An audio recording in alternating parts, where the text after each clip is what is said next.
मित्रांनो नमस्कार, शुभ सकाळ। मी राजेश पाटील काटोले, विदर्भ, महाराष्ट्र, भारत, इंडिया। मित्रांनो, आमच्या विदर्भातील वातावरण जवळपास 40-42 डिग्री आणि न्यूनतम जवळपास 7-8-9च्या जवळपास असते। आणि नोव्हेंबर महिन्यामध्ये आपल्याला सिट्रस फ्रूट जे असतात, लिंबूवर्गीय जे झाडं असतात, त्यांना ताण द्यावा लागतो। त्याला स्ट्रेस म्हणतात, आपण त्याला ताण म्हणतो। आणि तो ताण आम्ही कशा प्रकारे देतो याच्याविषयी मी तुम्हाला माहिती सांगतो। झाडांना नोव्हेंबर महिन्यामध्ये थोडं पाणी कमी करत जायचं। थोडं पाणी कमी करत गेल्यामुळे काय होते की झाडांना पाण्याची कमतरता भासू लागते आणि ते खोलवर पाण्याच्या शोधात त्याच्या मुळ्या जातात।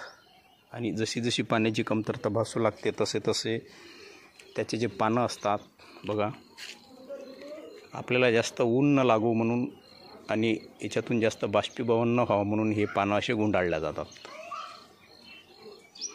हे बघा, हे पानं असे गुंडाळल्या जातात।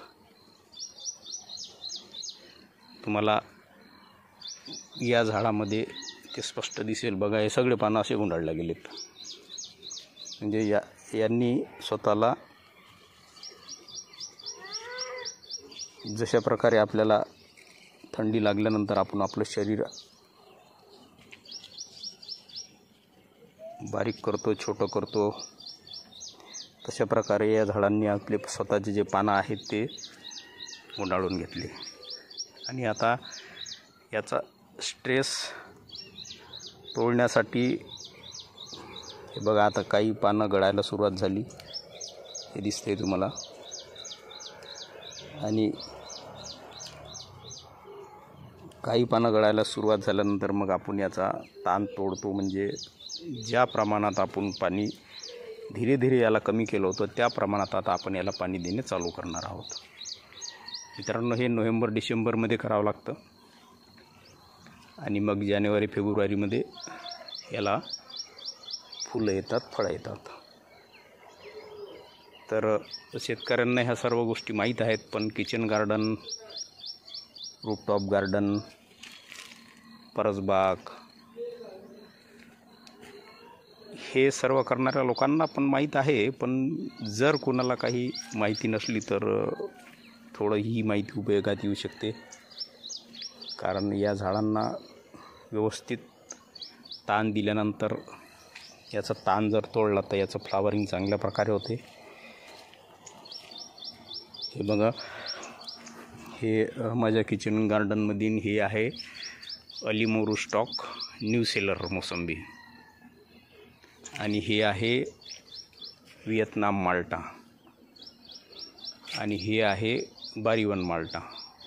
मित्रांनो, आम्हाला विविध व्हरायटीजचं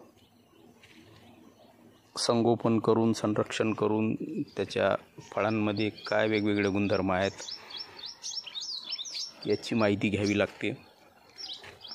आणि वेळोवेळी ती माहिती यूट्यूबला, फेसबुकला, रील्सच्या माध्यमातून, फेसबुक पेजच्या माध्यमातून,